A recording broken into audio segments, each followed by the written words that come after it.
Ladies and gentlemen, welcome back to Gaming with me, Tony Mo. Welcome back to Fallout 4, and today we're going to be talking about traps. That's right, how to set up your very own traps outside of your very own settlements, and just how to make them all work. It's a bit of circuitry stuff going on once again. A lot of the same concepts apply from what I talked about with lighting. So, you know, open circuit, closed circuit, putting the switch in the middle, all of that stuff. But there are a few small things that may be, how should I say this, just easy to glance over, and you're gonna have trouble, because when I first started trying to set up my my little pressure plate setup here with my couple traps that I have going, I couldn't figure out how to get the wiring to work. Obviously, you need a power source, okay, and it took me about 20 minutes before I was like, what if I put a power conduit in the middle of it? Oh yeah. So it does seem that in most situations when it comes to wiring and lighting that you are gonna need some sort of a power conduit to regulate the power from the engine. So, you know, much like we did with the lighting system, generator, power conduit, switch, traps, in that order. Again, if you mess up the order, you're going to find that your pressure plate doesn't work, and it completely defeats the purpose of having a pressure plate. Now, one of you guys actually mentioned that you were messing with your very own traps, and you were trying to figure out why they had to be repaired. Well, that's just how traps work. They aren't like multi-use systems, they're traps. You set them once, and then you have to set them again. It's like a mouse trap. Once a mouse trap goes, kills a mouse, you have to reset it.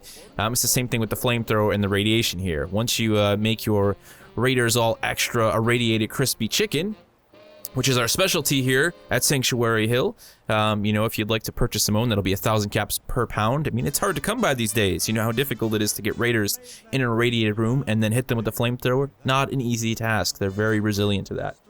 Anyways, yeah, you're gonna want to, you know, wow, completely screwed myself in my train of thought there. Anyways, let me just demonstrate how it works for you guys. You can see what I'm talking about with the repair system. These are traps. You set them once, and that's it. They'll be used, they'll be triggered, and then you'll have to go ahead and reset them. That's just the way they work. They are not infinite use. You're not going to be allowed to have your flamethrower trap constantly work without refueling it, and the same thing goes for your radiation trap here. You're going to have to apply more radiated materials and reset the trap. So, at the loss of oil and radiation materials to me, let's go ahead and demonstrate this thing. Poof. Love it. That radiation is actually pretty powerful, so don't discount the radiation traps as being useless, because they are actually pretty gnarly. If you get caught in that initial burst, which I think I have this set up just right pacing wise, it's going to do some serious damage. So let's step on the trap one more time, the pressure plate, and you'll notice that nothing has happened. If we go back into our building mode here, you'll see that we can now repair the radiation emitter. It's going to cost 1 screw, 1 nuclear material, 1 lead, and 1 steel. And then if we go over this way, you can see that we're going to have to use 1 screw, 1 rubber, 1 aluminum, and 1 oil. So I'm going to go ahead and repair these, and then I'm going to stop wasting my resources on them. So really, you don't want to accidentally trigger these, and in testing, I would say don't, you know, be careful. Don't go crazy just wasting away all your materials. Oil is, I found, to be a very difficult metal resource to find at times, and screws especially are very valuable, so I wouldn't go wasting these left and right. But there you go. That's how you set up traps, right? Easy enough. Like I said, I think the big problem in most people's circuits is remembering that you need a power conduit, and also the realization that this is just how traps work. You're going to need to reset them. They're going to need to be repaired.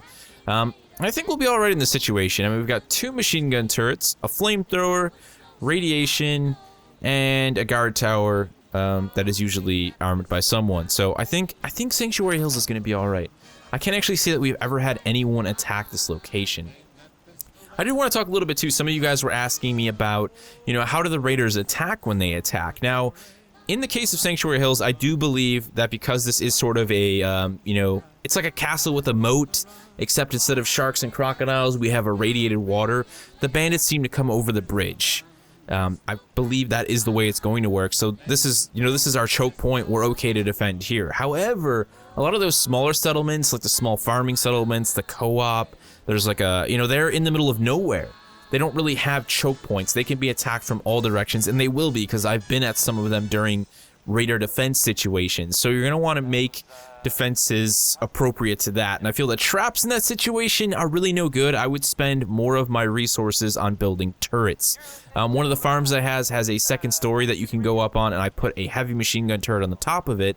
That way, when the raiders start to pull into the farm, they're pretty much just going to get sprayed by that thing. I will run in and start defending. You know, we're going to get that notification that the farm is under attack. And then I can start to lay down cover fire, all the while the turret, you know, making one hell of a distraction.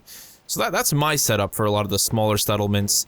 The real thing is, like, if you leave them be, they won't get attacked by raiders, but if you actually want to start making them substantial, you want to start building up, you want to start gaining resources from them, then you have to be prepared to defend them. If not, the people are just going to end up dead, and it's going to be a waste of resources for you. So, like, if you're going to do it, commit. Don't just build up all of the resources, make these people all happy, and then, you know, refuse to provide them with any substantial defenses. But that does it for traps, guys, right? Relatively easy. Just a matter of figuring out the order of things once again. Remember that closed circuit concept that I talked about, making sure that you have your start, your middle, and your end, putting your switches, your pressure plates in the middle, your motors and your conduits at the start, and any of your actual traps, your items that will be activated at the end of the circuit, and you will be A-OK. Now, to end this whole thing, I did want to tease my house for you guys. And by tease, I mean actually show it to you. It's not a tease. There's no teasing here. We're actually going to show it. It's not finished at all. I just have a lack of resources, and I'm trying to spend more time with the story right now, but we've got my wonderful blue door. You can see we've got our big old light outside. The bottom floor is going to be a workshop type area. I'm not 100% done with that, but I think the second floor is what I'm most proud of. Yeah, check it out, man. Awesome little hangout. No smoking allowed. There's enough radiation going into our lungs. We don't need cigarettes while we're at it. We've got the jukebox jamming out. Trash can. Got to keep it clean. Keep it clean. Little dining area. We got a little bar where we serve ice cold Nuka-Cola daily. And then we've got a little dining area over here, as well as a pool table, which will soon have pool balls on it. I just haven't thrown them down yet. I actually was hunting for pool balls while fighting super mutants in a tower yesterday. It was very Fallout. We've got a nice little chill couch over here, Nuka-Cola machine, which I'm hoping, like I said, to fill with Nuka-Cola at some point. We got a little overlook in case, you know, we're playing a game of pool. We can go from shooting billiards to shooting the heads of raiders and scavengers and things of that nature. Now, if we go upstairs, this is kind of my area, my little sleep area. I've got my, yeah, Jangles the Moon Monkey, oh yeah. And also a little lookout as well for myself in case I wake up in the middle of the night to find that raiders are rushing across the town. We will end them, much like we ended those two, the dog and the one raider. Looks like that guy has a tire iron literally stuck in his side. He had a bad end. Don't attack Sanctuary Hills, otherwise you'll end up with a tire iron in your side. A little bit of lighting going on. Nice little rug, you know, for dog meat if he wants to come up here and sleep next to my bed. Paintings, because they're good for the soul. They're good for the soul. And also representation of my favorite factions in Fallout. We've got the Brotherhood of Steel, we've got the Minutemen, and we also have the United States of America. So we are all good to go here. Just a small look at my house, guys. Looking to expand it, keep on growing it. I really love the building system in this game. It's so much fun to, like, spend, you know, 10, 15 hours, like, in the game, and realize that 5 of it was spent building a house in a settlement and, you know, messing with electrical systems and building traps. Honestly, they have just killed it. Killed it with the settlements. I absolutely love them to death. If you guys have any other questions for me regarding traps, any other issues you're having with any of the settlement stuff, feel free to let me know down in the comment section below.